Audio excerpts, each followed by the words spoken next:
Отбасы хрестоматиясы жобасы аясында жарық көрген Сейілбек Мырзабайдың «Балалықтан даналыққа» кітабынан үзінді. Оқыған Айдана Алтайқызы. Құрал мен құндылық.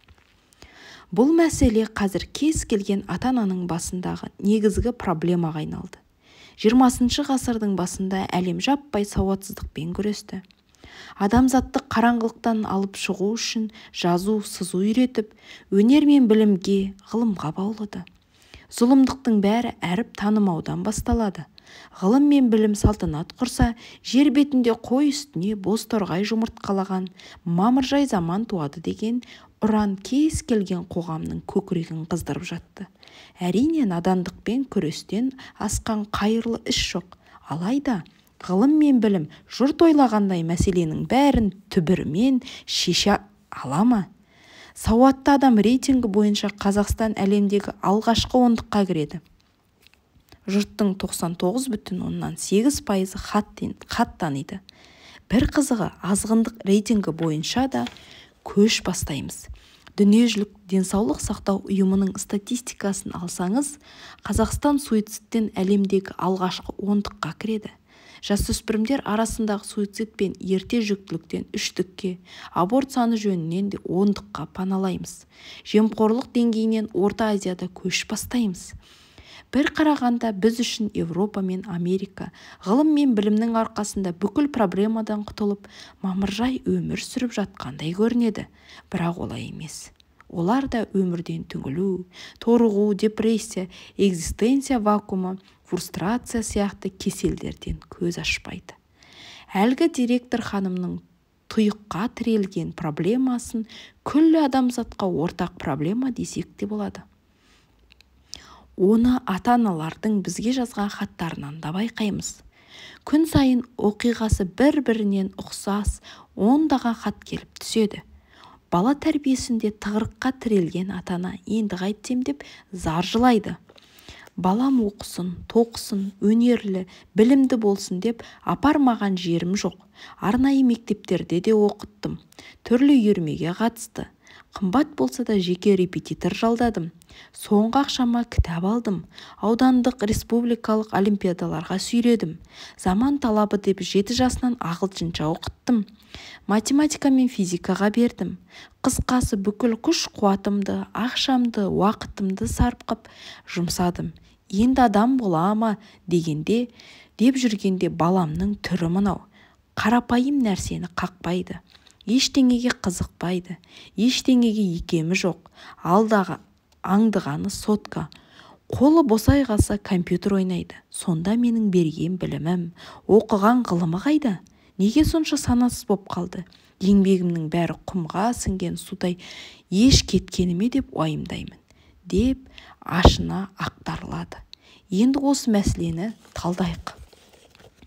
Экзистенция анализінде құндылық және құрал деген түсінік бар.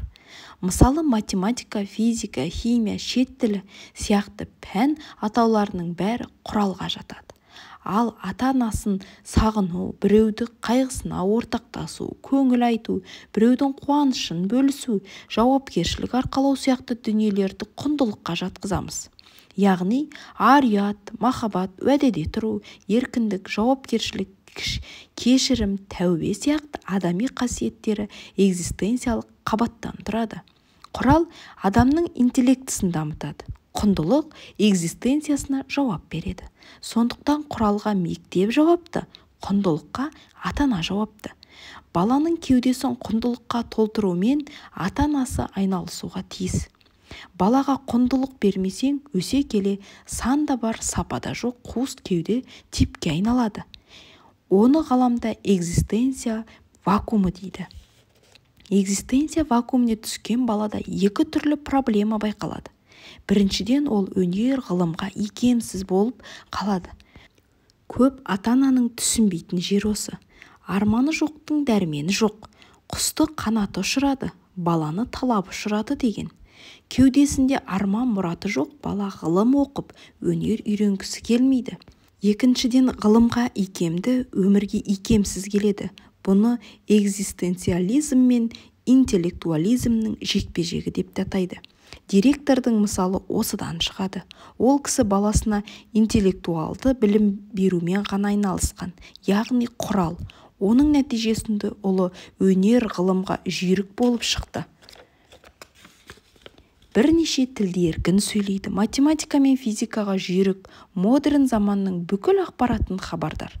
Бірақ тұла бойынан адамгершілік қасиеттер көрінбейді. Ар-ұят, обал сауап ұғымынан жұрдай.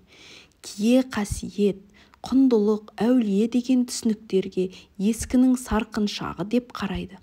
Осылайша мейірім, шапағат, жанашырлық, кісінің көңіліне қарау, жауапкершілік, уәдеде тұру, обал сауап, ар-ұят пен намыс сияқты адами қасиеттер біртіндеп сөне бастайды.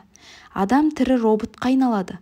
Мұның салдары өте қауіпті. Депрессия, құмар ойын, нашақорлық, жыныстық зорлық, зомбылық, жастар арасындағы әлімжеттік, суицид сияқты түрлі проблемалар осыдан шығады.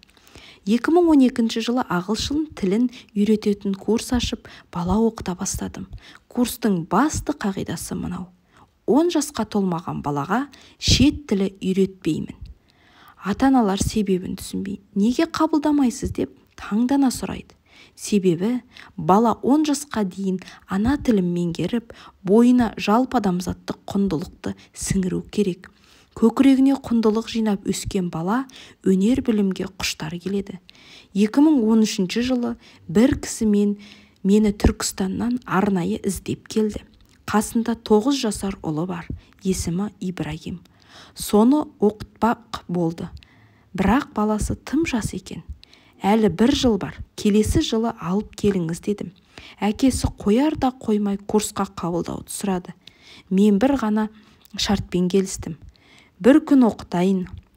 Жоғарғы сынып оқушыларына ілесе алса қалады, ілеспесе қайтады дедім.